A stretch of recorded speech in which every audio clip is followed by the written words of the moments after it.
Das war eine gute Idee. Fuck.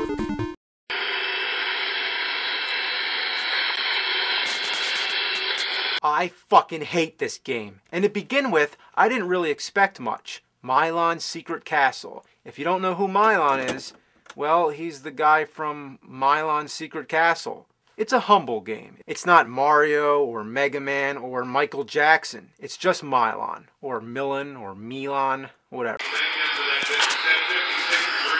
Who cares? So it may not be one of the most famous NES titles that everybody owned in their collection. No, this was the kind of game you rent from the video store one weekend. You play it for about 5 minutes, you get stuck, and then your whole weekend is wasted. It's disappointing because this looks like an okay game. It's just a side-scroller where you're trying to rescue a princess. Basic stuff. The first thing that bugs me is the weapon. Why bubbles? Why not a sword or magic lightning bolts or fireballs or a gun or undefined pixelized pieces of shit? Fucking anything but bubbles. What is this game for little girls? Besides, they suck. They have a short range and they always point up at an angle, making it hard to hit their mark unless you hold the D-pad in a weird way. It's hard to explain. The control isn't the worst I've experienced, but it feels stiff. As soon as you release the D-pad, Milon stops dead in his tracks. He doesn't gain momentum the way Mario does, for example. So, less than 30 seconds into the game, you come to a point where you can't go any further. You can jump till the cows come home. You will not get up there. That's when you either shut the game off or discover that you can use bubbles to break open stones. There you go. You also have to break stones to find money, keys, doors, everything. Literally, nothing is in plain sight. But the real annoying part, you can't tell which stones can be broken and which ones can't.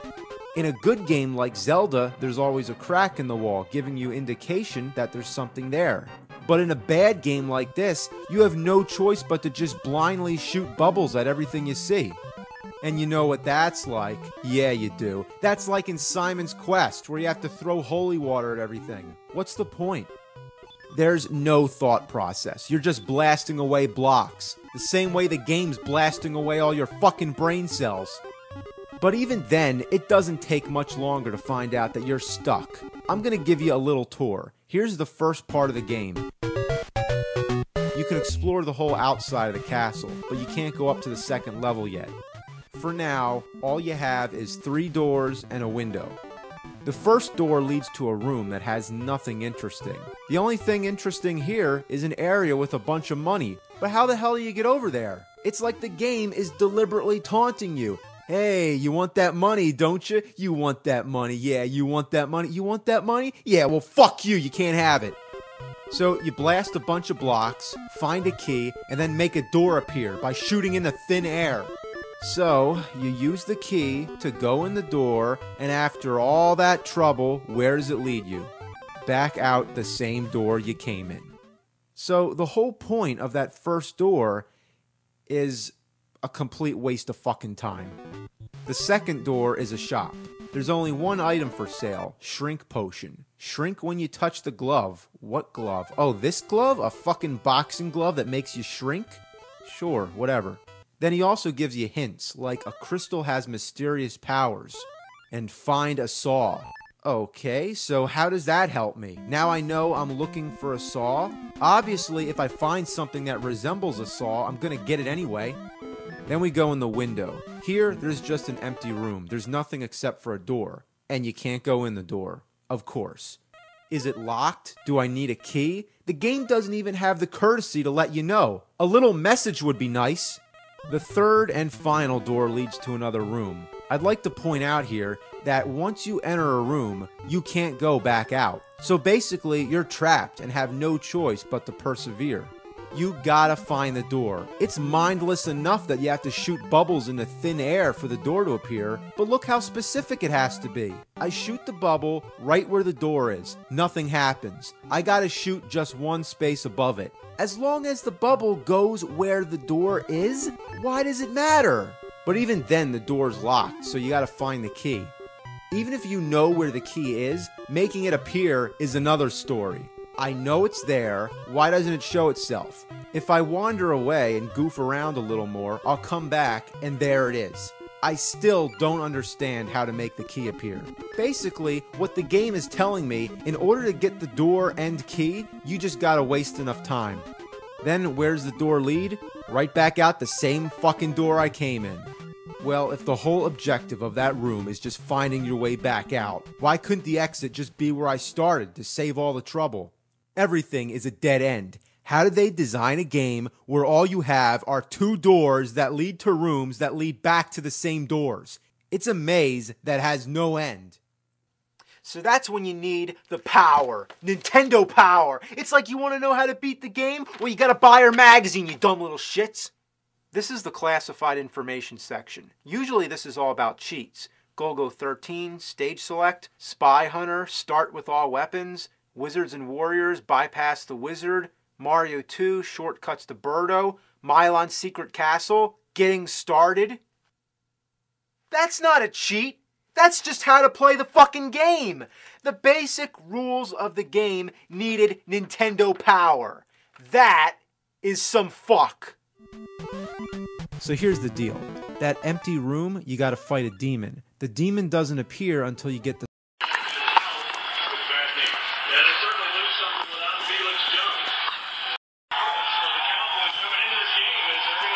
spring shoes, which will also help with those hard to reach places. But where do you get the spring shoes? First, you shoot out these blocks. Then you push the one block that doesn't break. That alone is almost impossible to find out. At first, you don't realize that you're able to push the block because it takes like 3 seconds to happen. And it doesn't look like Milon's pushing, he's just running against it. But that's not all. Then you have to shoot the empty space where the block used to be. A secret door appears, and in there you can buy the spring shoes. How can it be a secret if it's something you absolutely need to do in order to advance with the game? You gotta explore every last inch of the whole castle. If you break it down to every space that could possibly be a hidden door, that's about 240 spaces per screen. And if you count all the blocks that could be in need of moving, let's say 120.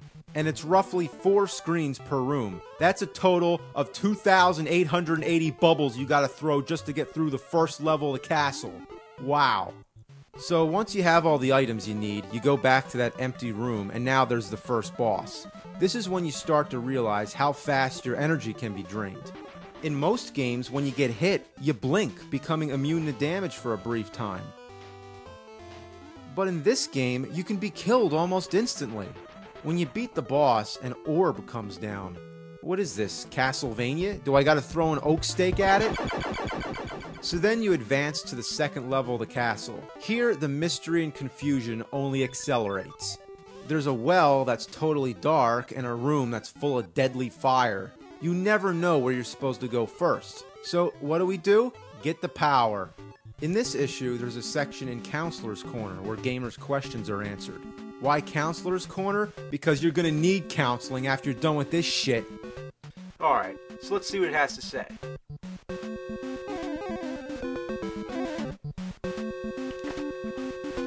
What the hell?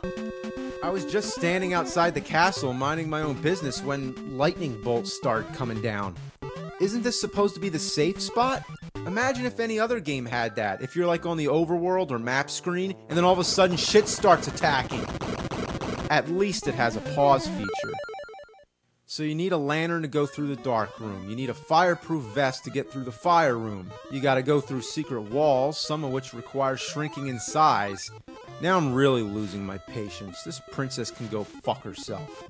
So here's the second boss. Looks like a giant turd that's been run over by a steamroller. Alright, come on, you piece of shit. Ah, oh, fuck. I'm dead. What? The title screen? Oh, come on, you gotta be able to continue. What? You go back to the beginning? No continues? No extra lives? What is this? You die one time, you go back to the beginning of the game? That is the greatest offense to the world of gaming. And you don't even start with full energy. Like, at least have one or the other. There's gotta be a code. Let's check this out. So there is a continue code. Hold left and push start. Well, that's really simple, but if you didn't know that, you'd be screwed. Milon's secret castle. More like Milon's shitty asshole! It looks like it could have been a good game, but instead, they were just fucking jerking off. I can't believe Hudson put their brand name all over this. You can find the Hudson B, and there's letters that spell Hudson. So I guess by sneaking their name in here so much, they must have been really proud of this game. And so am I, because it killed more brain cells than I could possibly imagine. The whole game is based on secrets, but there's a difference between secret and just fucking impossible. Fuck this game!